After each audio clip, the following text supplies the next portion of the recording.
Hello dear friends, welcome to my channel.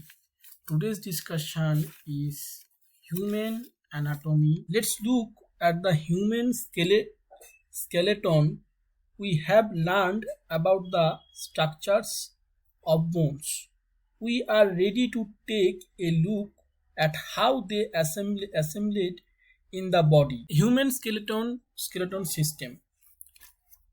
The skeleton system is comprised mainly of bones, around 206 of them in an adult to be specific, but there is also a good amount of cartilages, joints and ligaments which altogether make up around 20% body mass. We will get to the joints a little bit later. First, let's check out all the different.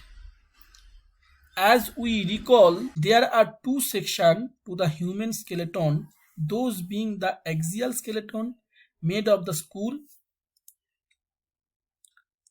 made of made of the skull, vertebral column, thoracic cage, and appendicular skeleton made of. The skeletal system axial bones.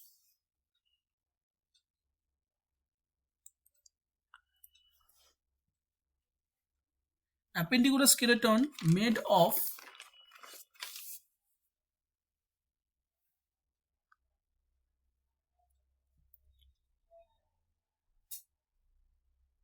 appendages or limbs, arm and legs and pelvis, shoulder. Axial bones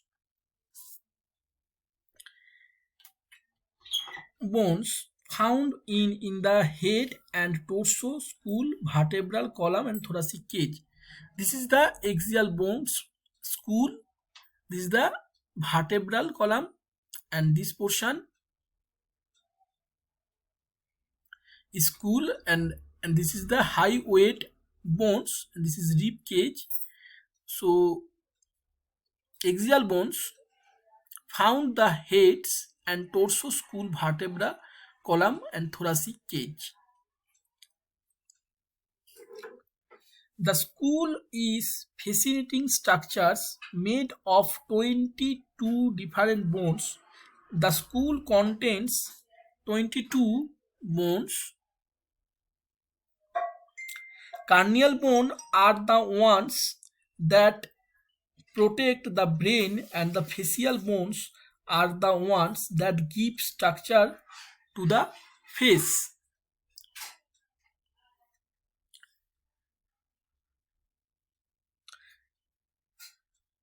Most of the bones in the skull are flat bones. In the cranium, these are connected at serrate lines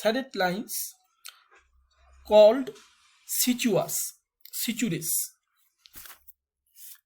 The cranium is made of a vault as well as base, and we should note that the base is divided into three fossa. One is anterior cranial base fossa, middle cranial fossa, and posterior cranial fossa. And together these produce the cranial cavity where the brain sits. Cranial bones. There are other cavities as well: orbit cavity, ear cavity, nasal cavity. Altogether there are eight cranial bones. One is frontal, parietal, temporal, occipital, and sphenoid.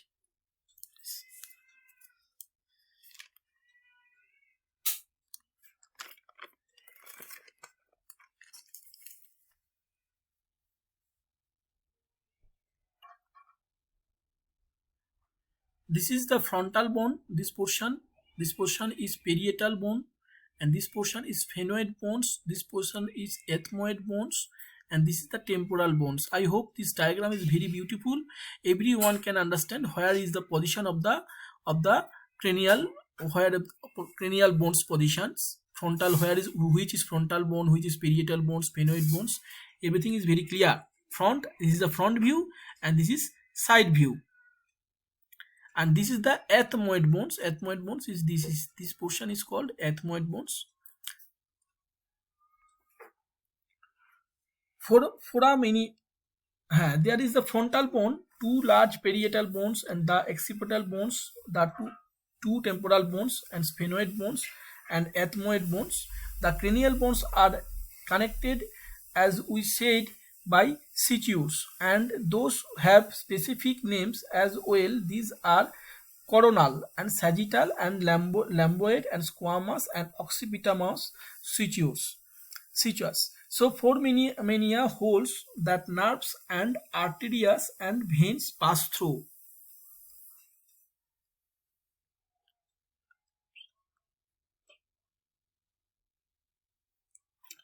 We should be mention the foramina which are holes that nerves and arteries and veins pass through, most notably the foramen magnum at the base of the skull, through which the spinal cord passes. There are 14 facial bones, 1 nasal 2, lacrimal 2, zygomatic 2, maxillary 2, mandible bell 1, palatine 2, zygomatic 2, nasal, lacrimal, imperial nasal concha, and palatine, zygomatic 2, maxillary 2, mandible, and vomed. These are all the positions: nasal, palatine, lacrimal, interior nasal, and zygomatic, and vomed, and mandible. 14 facial bones. Lectures moving on to the facial bones, of which there are 14. We can start with the mandible, which is the lower jaw bone. Then there are maxillary bones, which from the upper jaw and part of the face.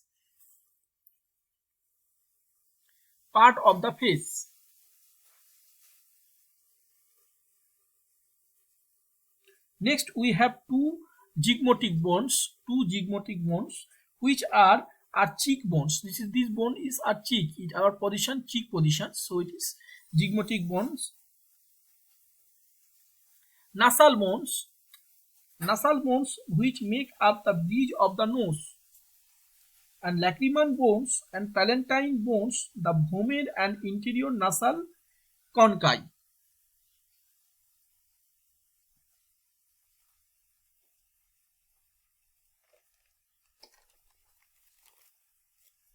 Lastly, and technically not part of the skull, there is also a high weight bone which sits just below the mandible, does not connect with any other bone. Axial bones found in the head's torso. But now we will next up in the axial skeleton is the vertebral column, also called the spinal column. This is comprised of 26 irregular bones.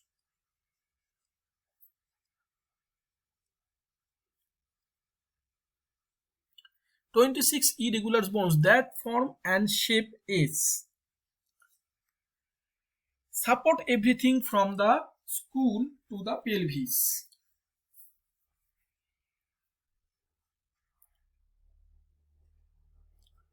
Structure of the spine.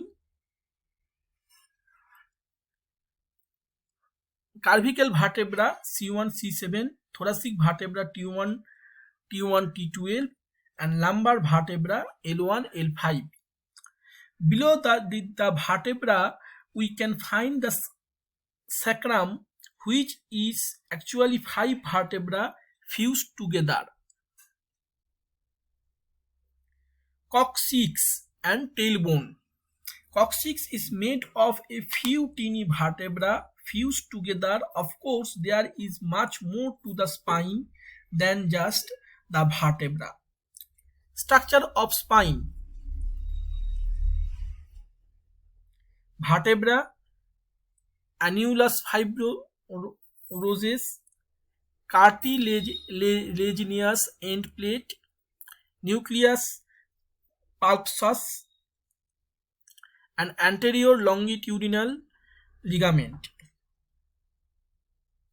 Structures of vertebra: cervical vertebra C3, thoracic vertebra, lumbar vertebra. The main ones are the anterior and posterior longitudinal ligaments running down the front and the back of the column from the neck to the sacrum. There are also shorter ligaments that connect adjacent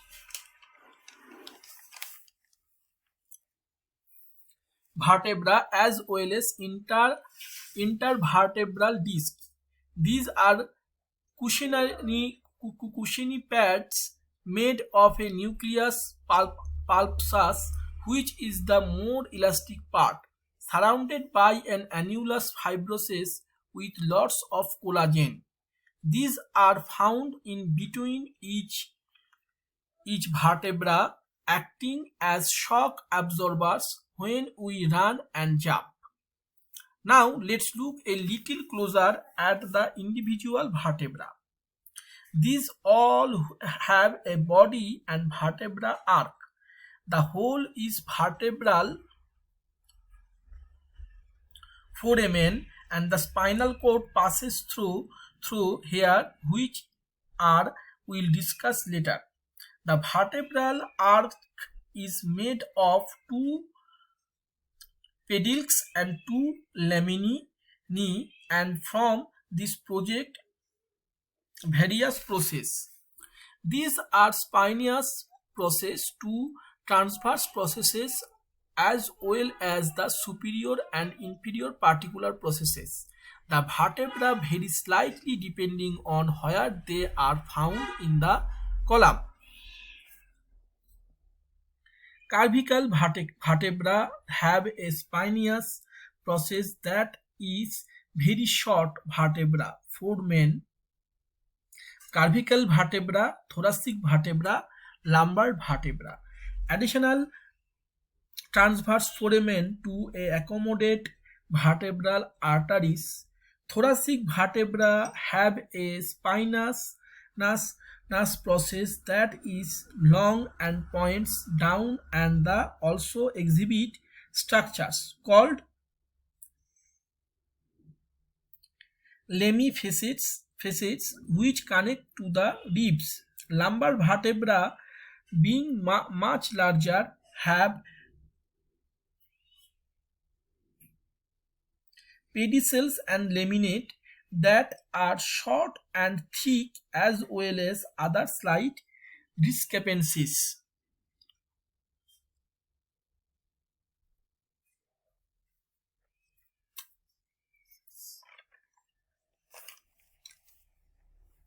The last part of the axial skeleton is the thoracic cage. Say friends, you see the diagram. This is essentially comprised of the sternum, ribs, and costal cartilage. Costal cartilage, sternum, and ribs.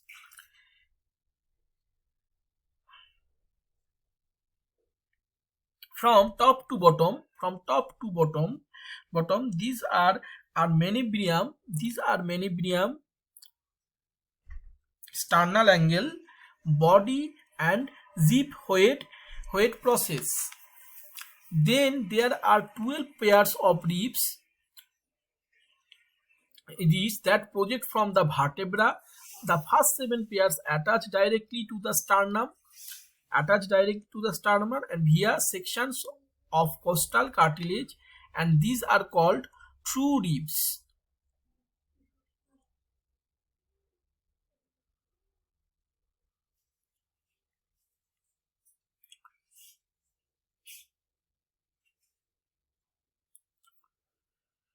There are 12 pairs of ribs.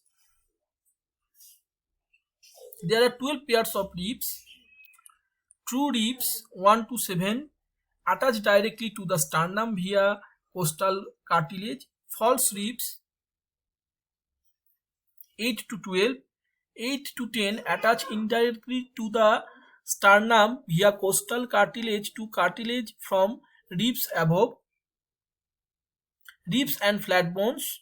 True ribs. This gets longer going from 1 to 7. False ribs 8 to 12. This gets longer going from 8 to 12. With costal cartilage joining the cartilage from ribs above, and then last two are.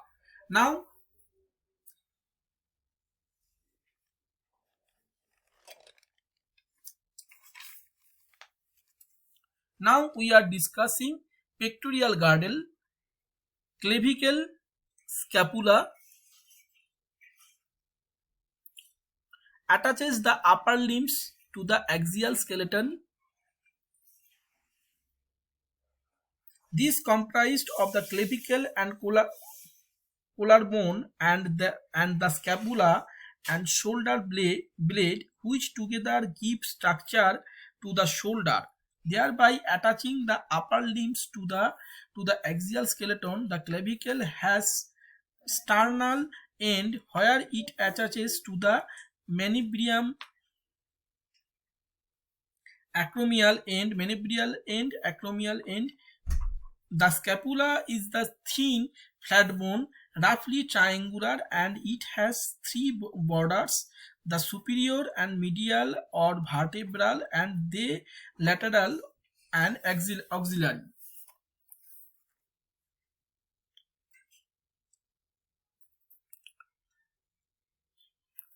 The upper limb bone are arm and forearm. In the arm, we find the humerus, a typically long bone with its greater and lesser tubercular,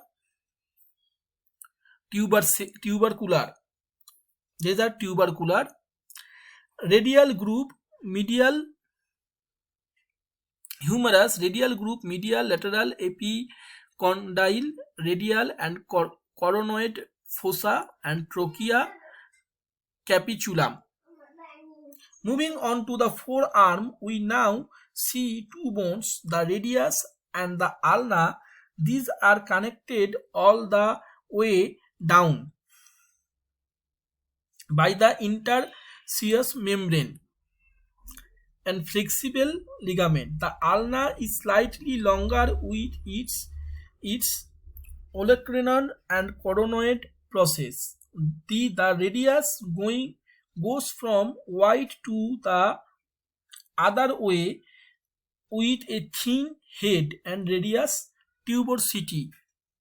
This is the head of radius. This is the radial notch of ulna. This is the olecranon process. This is the trochlear notch and coronoid process and styloid process. Radius and ulna. The interosseous border of ulna. Interosseous member of forearm. Radius, ulna notch of radius, head of the ulna, styloid process of ulna. This is the total ulna diagram.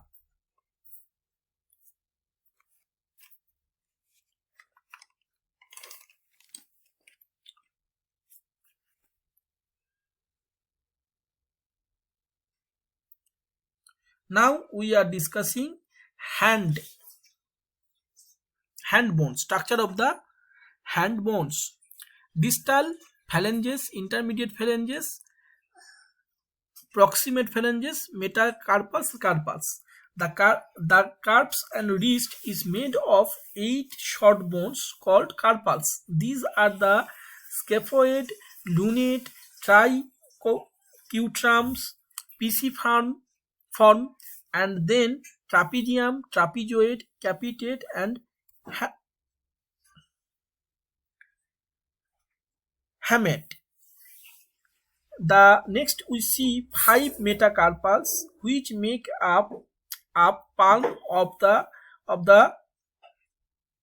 hand. They are simply named 1 through 5 form of thumb to the pinky. Distal phalanges, middle phalanges, proximal phalanges, metacarpus, carpus. Thumb don't have middle phalanges.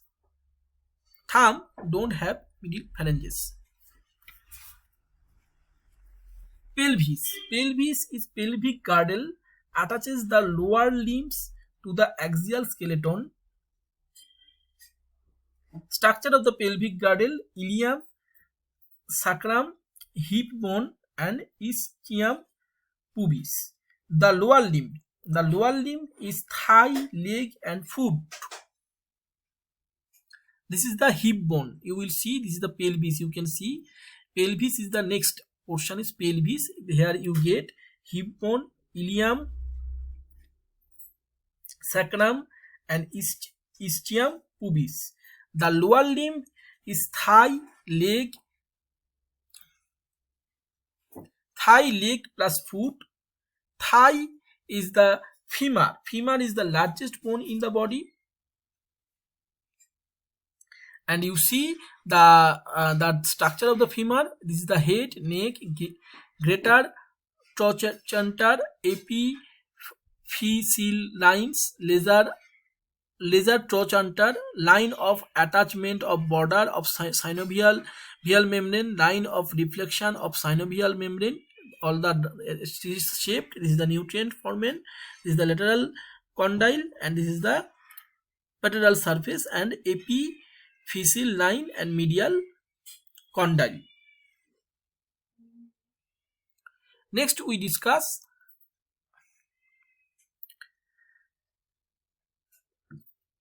leg. Leg is fibula and tibia.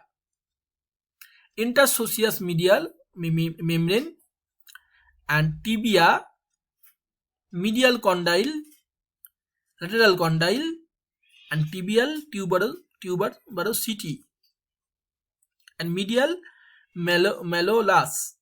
And medial, you will see that diagram, the position of the medial condyle, everything.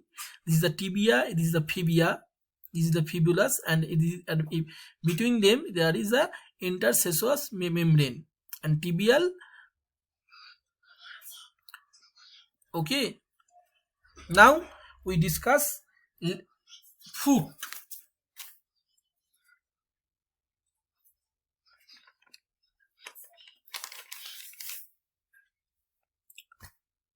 Foot is the hallux, medial cuneiform, intermediate cuneiform, navicular, talus, and distal middle proximal, lateral cuneiform, cuboid, and calcaneus.